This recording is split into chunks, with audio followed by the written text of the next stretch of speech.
Now, what are you thinking going into this now? This is your head coach now. You on the Scholastic side, and Wings was a powerhouse program when Tony left it. So what are you thinking about how to keep it going and I guess you could say carry the torch? My whole thing was don't make Mr. Cox look bad. I was aware of Wings' pedigree. They were 31-0, nationally ranked the year before. They had one loss coming to Grady in the Final Four. I knew what Lance Tejada had did before Bergeron, because we played Wings at St. Mary's. With they had Garfield Johns and what's the big kid? Elton. I forget Elton's last name. 4 months, huh? Ra might have been a freshman on that team. Yep. So we played them at St. Mary's. So I knew about Wings, and like I said, I'm a basketball junkie. So at that time, it wasn't the internet; it was the paper. Right. So we're reading the paper and stuff like that. And my thing was, Mr. Cox had faith in me to take over this powerhouse of a program. Don't let him down. It wasn't about me; it was don't let him down because he gave me my shot. I was fortunate that first year because I had Jamie Harris, Kadani Brutus, B.J. Warrington, Dave Williams, Jabbar Ford. This is their senior year? This is their senior year. Got you. So it's not like I walked into the cupboard bare. Yeah. You know what I mean? Like, so again, here I am being blessed, and I'm walking into some real talent. Yeah. I came in with my beliefs and ideals. And I'm like, all right.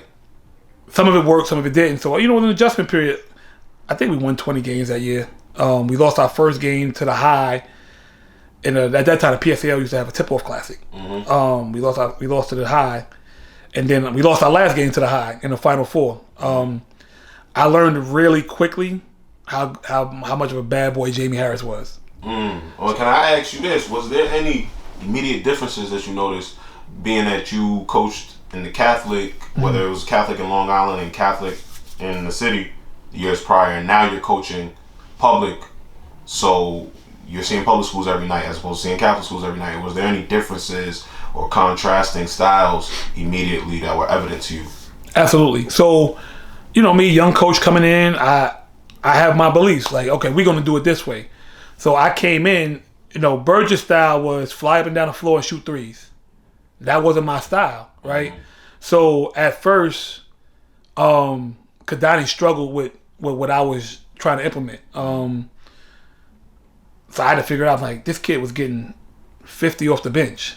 Like, right. Like I had to figure it out because I'm not trying to derail him as an individual, his senior year. Like, he's still got to be able to eat as well as the team got to win. So it took me a couple of games. I met with Bingo. Bingo was great for me in terms of my transition. And he's like, Coach, we don't need to run so many plays. And I thought about it. He's like, and then when we do, he said, we got Jamie Harris. Put him in a ball screen and let's just rock. So, at first I'm like, nah, we're not doing that. Then I realized we got Jamie Harris. We gonna do that. So, open up the floor. We were still structured, not as structured. There was no need. Yeah. There was no need because we had some of the top tier talent. And not only in the Bronx, but in the PSAL.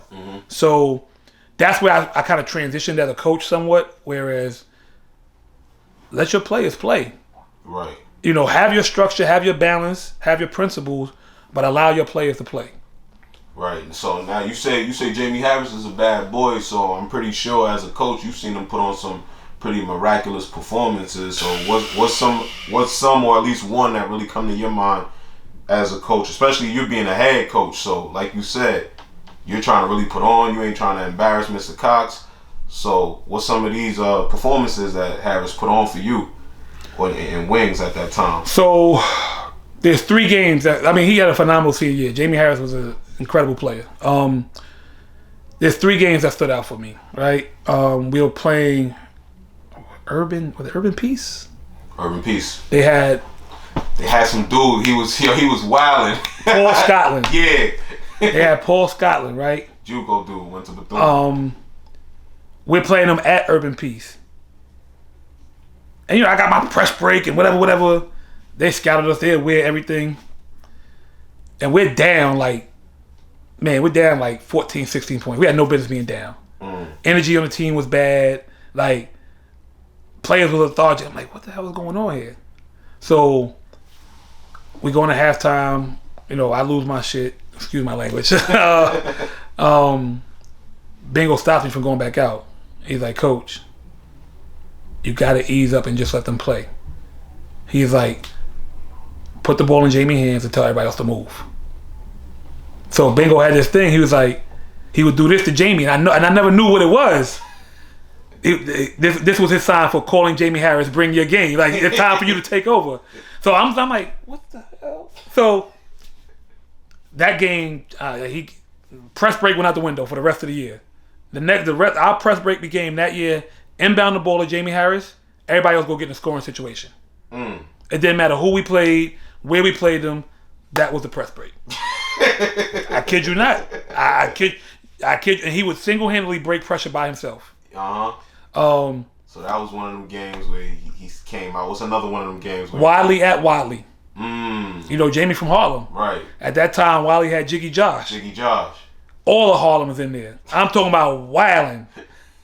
Here I am, first year coach. I'm like, all right, I'm coming from Catholic. Wait, this is a different type environment. So I'm looking, they going at us. God bless his soul. Crump was still coaching at that time. Right. That's my guy. We used to have battles. And it's funny because I forget the website at that time. Crump had posted something about we about to clip some wings or barbecue wings. So I printed it out. I printed it out, right? And I kept it in my pocket. Jamie takes over. He's torching them. Because Josh was torching us at first. Torching us. The game might still be on YouTube, to be honest with you. Jamie just takes over. End of the game, I put the paper in my hand. As we shake hands, I shake hands with Crump and give him that with the paper.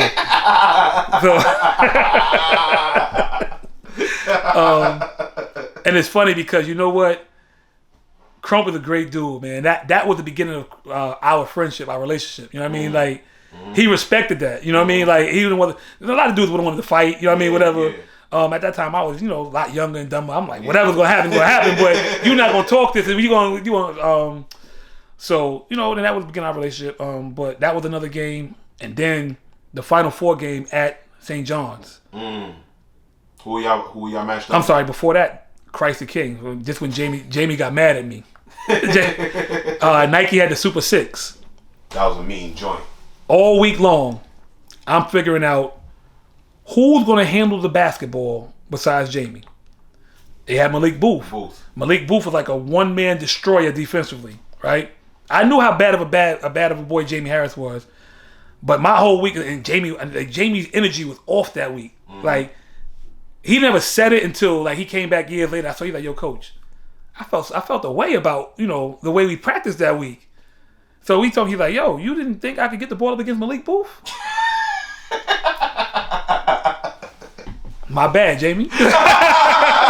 my bad. I'm never above apologizing. You know what I mean? Like, my bad. I disrespected you. I'm sorry. And I laughed because one day we were at ISA. It was packed. Malik was in there and Jamie. This was years later, right? So we told you start talking, you telling the story, and then Jamie was like, "Yo, Malik, Coach was trying to get somebody else to bring up the basketball besides me." So I'm looking right. Anyway, long story short, speeding up because we'll be here all night. Yeah. Jamie went off. Didn't struggle with that ball pressure at all. That is the only. I kid you not. I will mess with Malik Booth to this day. Malik, I love you to death. I will mess with Malik Booth to this day. That's the only person I can recall ever seeing Malik not being at a guard. And then the Final Four game, we played the high again. We wanted that. I mean, we was on one. Like, they popped us. I was like, they popped us the first time. That was my first game as a varsity coach. We gonna get this. He put on. We were actually down 2 or 1. We got a steal, outlet to Jamie, and it was 2-on-1. And Kadani kind of fake shielded the defender, and the referee called the offensive foul. Wow, man. So I think we ended up losing that game by like 3-4. That's allowed in today's game now. Damn. Yeah.